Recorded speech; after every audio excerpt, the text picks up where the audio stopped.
สิเว้าเรื่องชีวิตชนบทบ้านนอกบ้านนาเฮาอยู่เงียบๆอยู่บ้านไผเรือนมันครอบครัวไผครอบครัวมันจริงอยู่บางครั้งบางทีเฮากับสังคมช่วยเหลือในหมู่บ้านมีงานมีการบ่แต่ว่าภายใต้ครอบครัวนี่มันสิบ่ค่อยได้พูดได้คุยได้บอกได้เล่าคือจั่งกับเรื่องนี้สิเว้าให้ฟังพี่น้องเรื่องที่ว่าลูกเจ้าลูกข้อยลูกเธอลูกฉันนี่คือผัวนี่ เอาผัวใหม่เนาะผัวที่ได้มานี่เขาก็บ่มีลูกเขาบ่เคยแต่งงานบาดนี้เจ้าของเนาะเคยมีครอบครัวมาแล้วจั่งซี้นะก็เป็นผู้หญิงแบบว่าเป็นแบบเป็นลูกติดเมียมาผู้หนึ่งผู้หญิงบาดนี้พอมาอยู่นำกันเข้าปีที่2นี่ก็มีลูกก็มีเออลูกกับผัวใหม่เออเลี้ยงไปเลี้ยงมาบาดนี้คือว่าผู้ใหญ่น่ะนะผู้ใหญ่น่ะก็ต้องเข้าสู่วัยเรียนแม่นบ่ล่ะ เงินทองมันก็เก็บก็ออมยากหายากจังซี้ได้น้อยมากอะไว้ให้ลูกเออเอ่อค่าใช้จ่ายในการเรียนในการหยังจังซี้ล่ะบาดนี้ก็เกิดบ่พอใจผู้น้อยก็ว่ารักแต่เอื้อยคือบ่รักหนูแหน่จังซี้นะอิหยังก็มีแต่ว่าเอื้อยอิหยังก็จังซี้ก็เลยมีปัญหาโต้แย้งระหว่างผัวๆเมียๆว่าลูกเธอลูกฉัน ผัวนั่นก็บ่พอใจเครียดว่าเมียนี่รักแต่ลูกกับผัวเก่าคิดฮอดผัวเก่าติก็จั่งซี้นะสิยกประเด็นขึ้นมาเว้าแบบว่าแซะเว้าแบบว่าบ่พอใจอะอืมคือเมียก็หนักใจเดะบัดนี้เป็นคนกลางเมียนี่เป็นคนกลางแล้วผัวน่ะก็คือรู้สึกว่าเหมือนกับบ่คือผัวคนเก่าบ่คือแนวใดก็คือว่าบ่เอื้อเฟื้อบ่มีน้ำใจต่อลูกสาวเจ้าของคือแต่กี้แต่ก่อนแต่เอากันใหม่ๆหลังจากที่เอ่อมีลูกกับเพิ่นนี่แหละอืมมันก็เกิดเป็นประเด็นบาดนี้สิเป็นลักษณะคือจั่งกับผัวนี่สิแบบว่าสิเอาคืนสิเอาแบบว่าเฮ็ดเพื่อความสะใจจังซี้นะเพิ่นน่ะมานี่ก็เริ่มมีพฤติกรรมที่บ่เหมาะบ่ควรกับลูกบางครั้งบางทีนอนอยู่นี่ก็เข้าไปเข้าไปดึงผ้าห่มเข้าไปดึงขาเข้าไปจังซี้นะไปปลุกไปจังซี้เหมือนกับการหยอกแต่ว่าคือว่าลูกเขาใหญ่เป็นสาวแล้วแม่นบ่แล้วก็เป็นลูกเลี้ยงด้วยมันก็บ่ไว้ใจอะนะมันก็บ่ไว้ใจแล้วมันก็บ่สบายใจก็บอกแม่แล้วว่าพ่อน่ะเฮ็ดจังซี่เวลาแม่บ่อยู่บางครั้งนี่ก็เดินมาเดินมากอดเดะกอดจากด้านหลังนี่ซึ่งมันบ่ควรแล้วเขาใหญ่แล้วจังซี้นะแม่ก็ว่าป๊ามันเป็นจั่งใดคันว่ารักลูกมันก็สิบ่ควรแหล้วเพราะว่าเขาใหญ่แล้วเดะแม่นบ่บัดนี้เมียก็เว้าให้ก็เครียดเออคนครอบครัวเดียวกันพ่อๆลูกๆสิอิหยังมากมายคิดเยอะจังซี้นะผัวนั่นว่าเว้าหลายก็บ่ได้บ่อยากคิดอยากเถียงกัน แต่ว่าก็เตือนจังซี้ก็บ่ได้เตือนอยู่บัดนี้มันเป็นช่วงเวลาที่เมียน่ะเนาะในหมู่บ้านนี่มีงานเมียก็เลยได้เข้าไปช่วยกันจังซี้นะเป็นงานแบบว่าส่วนรวมในวัดในหยังเนาะเป็นงานบุญประจำปีจังซี้มันก็ต้องไปช่วยกันแม่นบ่มันบ่แม่นงานไผแม่นบ่ล่ะด้วยความแบบสมัครใจเขาก็ไปบัดนี้ลูกก็บ่ได้ไปเรียนลูกก็อยู่เรือนผู้น้อยนั่นไปนำแม่ไปเล่นว่าซั่นเถาะเขามีของขายของกินเยอะแยะจังซี้นะบางมันก็เป็นโอกาสก็บ่คิดว่ามันสิพลาดสิพลั้งเนาะผู้เป็นแม่ เป็นโอกาสคือว่าได้อยู่ตามลำพังผู้เป็นพ่อก็โอ๊ยเดะคนเฮาเนาะนั่นล่ะใจคนเฮานี่มันบ่สามารถที่จะคาดเดาได้อีหลีเดะก็เข้าไปหาลูกในห้องบ้านแบบว่าสิเป็นจั่งใดล่ะพี่น้องบางคนก็สิคิดว่าเป็นหยังสิบ่ล็อกห้องอยู่เรือนก็สิขี้ร้ายแท้บ่จังซี้คนเฮาน่ะฐานะครอบครัวมันบ่คือกันเดะพี่น้อง บางคนก็มีเปรียบพร้อมมีห้องเป็นส่วนตัวลูก3คน3ห้องลูก4คน4ห้องเพราะหยังเพราะว่าเงินทองมีเฮ็ดมีสร้างแต่ว่าบางคนนี่บ้านหลังเดียวโล่งๆเอาตรงนั้นมากั้นเอาตรงนี้มาปิดเป็นให้เป็นความส่วนตัวแค่นั้นมันสามารถเดินเข้าออกได้อย่างสบายก็คือครอบครัวเรานี่แหละบ้านเราก็หลังก็เป็นบ้านไม้บ้านไม้เท่าที่จะแบบหาเฮ็ดได้นั่นนะบ้านนี้ก็ บ่ได้เฮ็ดเป็นห้องหับแบบดีๆแล้วพอสิว่าล็อกป้องกันตัวเองจากภัยต่างๆนะเออห้องของลูกก็สิเป็นตู้เสื้อผ้ากั้นส่วนพ่อแม่อยู่โล่งๆเวลาสินอนก็ดึงที่นอนลงมาปูแต่ว่ามันสินอนอยู่กับน้องผู้ลูกผู้ใหญ่เนี่ยสิอยู่กับน้องเพราะว่าพ่อแม่ก็อยู่อีกส่วนหนึ่งจังซี้นะบัดพ่อนี่พ่อบ่อยู่แม่กับน้องบ่อยู่ก็คือมีแต่พ่อกับลูกสาวใหญ่อยู่ เพิ่นก็เข้าไปหานอนกลางเว้นเนี่ยนอนเล่นโทรศัพท์แม่นบ่นอนไปนอนมาก็เผลอหลับด้วยความที่ว่ามันเพลียจากการจ้องจอน่ะนะพ่อก็ได้โอกาสก็ไปส่องเบิ่งก็เห็นว่าลูกหลับก็เข้าไปหาเดะเข้าไปหาก็ไปกอดไปรัดไปกอดไปหอมเนาะนั่นแล้วบัดนี้มันบ่แม่นการแสดงออกถึงความรักของพ่อกับลูกแล้วบัดนี้ก็แสดงออกมันเป็นวิธีอื่นของผู้ชายกับผู้หญิงคือความต้องการมันล้นพ้นแล้วจังซี้นะเออ ก็พยายามแหล้วปกป้องเจ้าของแต่พยายามบ่ยอมแต่ว่าเพิ่นก็บ่หยุดเพิ่นก็บ่หยุดบัดนี้เพิ่นก็ได้อย่างที่ใจเพิ่นหวังเพิ่นก็เฮ็ดทุกสิ่งทุกอย่างอย่างที่เพิ่นคาดหวังเอาไว้ว่าซั่นเถาะผู้เป็นพ่อนี่บัดนี้ก็บอกลูกว่าอย่าบอกไผเออถ้าชาวบ้านรู้มันสิอายแล้วครอบครัวเฮานี่สิแตกแยกกันพี่ๆน้องๆแล้วสิมีไผหาเลี้ยงหาหยังก็ว่าไปเหตุผล108เว้าอะนะก็เว้าดีๆนี่แหละคือแบบว่าลูกก็สิรักแม่รักอีหลีบาดก็ย้านแม่เสียใจย้านแม่เสียใจหนึ่งเจ้าของก็อายเพราะว่าเพิ่นเป็นสาวแล้วเดะบัดนี้ไปเรียนก็บ่อยากไปแล้วสิจบมห้ามหกแล้วก็สิบ่อยากไปบัดนี้ก็เรียนก็ผลการเรียนนี่ก็ตกต่ำเรียนเพิ่นบ่มีกะจิตกะใจอะนะเพิ่นแบบว่าคือแบบคนมันมีปัญหาในใจเนาะ บอกไผก็บ่ได้ก็เก็บงำไว้บาดนี้มันบ่แม่นแค่ครั้งเดียวเดะที่เกิดขึ้นเผลอปั๊บคันแม่บ่อยู่คันบ้านโล่งคันบ่มีไผนี่มีโอกาสนี่ก็สิวับเข้าหาเลยหลายครั้งหลายทีหลายครั้งหลายทีบาดนี้ก็คือผู้ผู้ผู้ชายนี่ผู้พ่อนี่ก็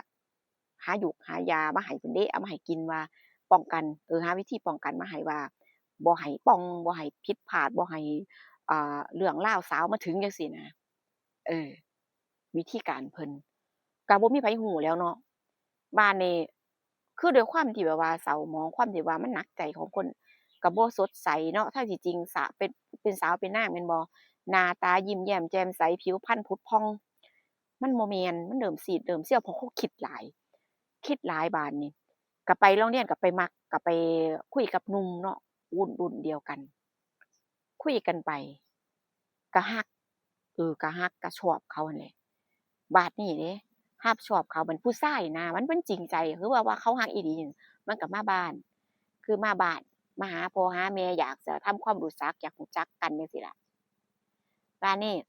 มาผู้เป็นพ่อนี่ก็บ่ต้อนรับแล้วเว้าก็เว้าบ่เข้าหูเว้าเสียงแข็งแบบว่าคือเพิ่นหวงน่ะนะเพิ่นหวงเพิ่นบ่อยากให้เขามายุ่งมาเกี่ยวกับลูกสาวก็ประมาณนี้บัดนี้ผู้เป็นเมียนั่นก็ ฮ้ายเด้อบัดนี้ฮ้ายว่าอย่าสิมาเฮ็ดท่าทีคือจั่งกับเอ่อไทบ้านที่ข้อยเห็นเด้อพ่อหวงลูกเออ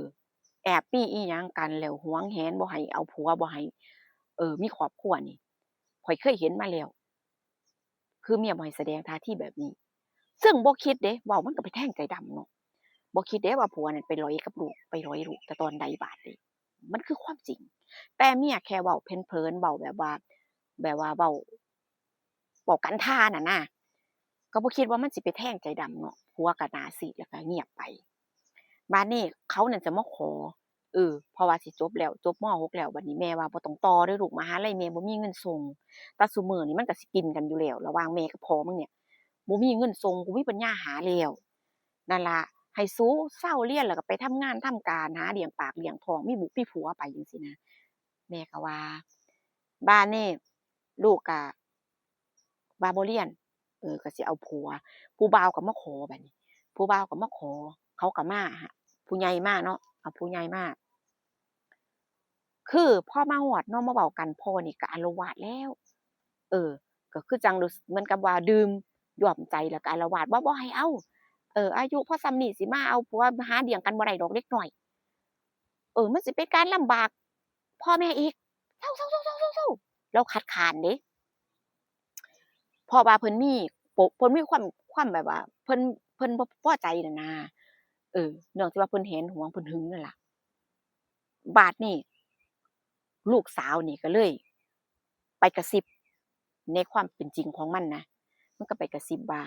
ถ้าบ่ยอมสิเปิดปากสิเว้าปัดว่าพ่อเฮ็ดอิหยังแหน่สิประกาศให้คนในหมู่บ้านรู้เบิดเลยแม้กระทั่งแม่สิบ่เก็บไว้แล้วย้านบัดนี้ย้านคือว่าเพิ่นใหญ่แล้วนี่นะเพิ่นใหญ่เพิ่นกล้าต่อกรเพิ่นกล้าเว้ากล้าปากจังซี้เนาะบัดนี้ผู้เป็นผัวนี่ก็ย้านความผิดย้านว่าเมียนี่รู้เรื่องแล้วคือย้านว่าเมียนี่สิเอาเรื่องเพิ่นว่าซั่นตั่วบัดนี้ก็เลยยอมก็เลยตกลงขอตกลงแต่งกันจังซี้นะก็เว้าง่ายๆว่าวันแต่งนี่พ่อบ่อยู่เดะวันแต่งพ่อก็บ่อยู่พอดีบัดนี้เนาะแขกเรือมางานเนาะเขาก็ถามถึงแม่นบ่ ถามถึงว่าอ้าวพ่อเจ้าสาวไปไสคือบ่เห็นเออแท้จริงต้องคือแบบว่าผูกคอต่อแขนเนาะผูกข้อมือลูกจั่งซี้ก็ต้องมานั่งร่วมแม่นบ่บัดนี้บ่เห็นพ่ออันชาวบ้านก็ถามว่าอ้าวไปไสล่ะบัดนี้พ่อคือบ่เห็นล่ะอิหยังจั่งซี้นะเมียก็ว่าสร้างหัวเลาแหละเออสร้างมันเถาะคือว่านั่นล่ะลูกก็บ่แม่นลูกเขาอยู่เลี้ยงมาส่ำนี้ก็บุญแล้วแต่งไปโลดสูแล้วก็อยู่ไปหากินเลี้ยงปากเลี้ยงท้องเอาเด้อเลี้ยงเบิ่งแย่งกันเอาจังซี้นะก็สิมองว่าแม่ก็ให้ความสำคัญเดะกับแม่นเดะแบบว่าเลาก็สิมันก็สิมีปมในใจเลานั่นนะแต่ก็บ่ได้เว้ารายละเอียดจั่งซี้บัดนี้ก็แต่งออกไปอยู่นำย่าไปอยู่นำย่าเดะที่แรกอยู่ว่าจักปีหนึ่งย่าว่าให้มาอยู่นำจักปีหนึ่งบ่ให้อยู่โดนดอกแล้วก็พากันไปหาสร้างฐานะเอาทำงานทำการอยากได้หยังก็เฮ็ดหาเอาจังซี้นะ บัดนี้ลูกก็เลยได้ออกเรือนไปอยู่กับผัวก็คือว่านั่นล่ะเนาะผัวก็มันเป็นจังซี้นะเมียก็อยู่นำกันนี่ในเมื่อลูกคนโตแต่งงานไปแล้วเออผัวก็ดูเงียบๆเหงาๆเดะบ่เรื่อบ่ร่าเริงคือเก่าเพิ่นเฒ่าเพิ่นหมองจังซี้นะเพิ่นยังเสียใจอยู่จังซี้เนาะนั่นล่ะบัดนี้ก็ยังแต่อยู่กับลูกผู้น้อยเออ กะเรื่องปัญหาที่แบบว่าทะเลาะเรื่องว่าลูกเจ้าลูกข้อยลูกเธอลูกฉันนี่ก็เริ่มเงียบลงเพราะว่ามันเหลือคนเดียวแล้วผู้ใหญ่เขาก็ไปอ่ามีครอบมีครัวแล้วจังซี้นะรู้สึกว่าครอบครัวมันสงบลงแต่ว่าคือปมในใจของลูกเนาะมันบ่ได้สะสางแล้วก็มันก็เป็นเรื่องที่แบบต้องเก็บเงียบไว้จังซี้นะแต่ว่ามันก็เป็นทางออกที่ดีอยู่เดะเออมันก็บ่ได้ หนึ่งบ่ได้อับอายต่อสายตาคนมากหน้าหลายตาเนาะบ่ได้เป็นขี้ปากคนจริงอยู่คนผิดต้องได้รับต้องได้รับโทษเดะต้องได้รับผิดเดะแม่นบ่แต่ว่านั่นล่ะมันก็บางครั้งบางทีมันก็ต้องมองถึงอ่าภาพรวมนำเออคันแม่นว่าเรื่องนี้กระจายออกไปเลาก็สิมีปมแล้วก็สิบ่มีไผเอาเลาเดะบัดนี้ ผู้ชายก็สิว่าเราเป็นผู้หญิงที่บ่บริสุทธิ์เนาะแล้วก็ปัญหาครอบครัวนี่อาจจะแตกแยกพ่อแม่อาจจะแยกทางกันโอ๊ยชีวิตน้องอาจจะเป็นจั่งใดล่ะบาดนี้นั่นนะผู้เจ้าว่าเรื่องนี้มันควรที่จะจบจั่งใดหมู่เจ้าว่าข้อยเป็นผู้เล่านี่ข้อยก็เห็นว่าถ้ามันมีทางออกที่สงบกว่าก็ควรจะให้มันมีทางให้มันควรสิไปแบบสงบเดะข้อยก็คิดไปเนาะ ข้อยบ่ได้เข้าข้างไผเดะพี่น้องข้อยบ่ได้เข้าข้างไผแล้วข้อยก็บ่ได้สนับสนุนเดะในเรื่องราวแบบนี้ข้อยเอามาเว้าให้ฟังซื่อๆบัดนี้มันก็ทางออกมันบ่จำเป็นที่จะต้องจบด้วยเอ่อเอาผิดเอาเรื่องเอาราวจะต้องเป็นแบบนี้เสมอไปนะแล้วข้อยก็เชื่อว่ามันจะมีทางออกแบบนี้หลายๆคน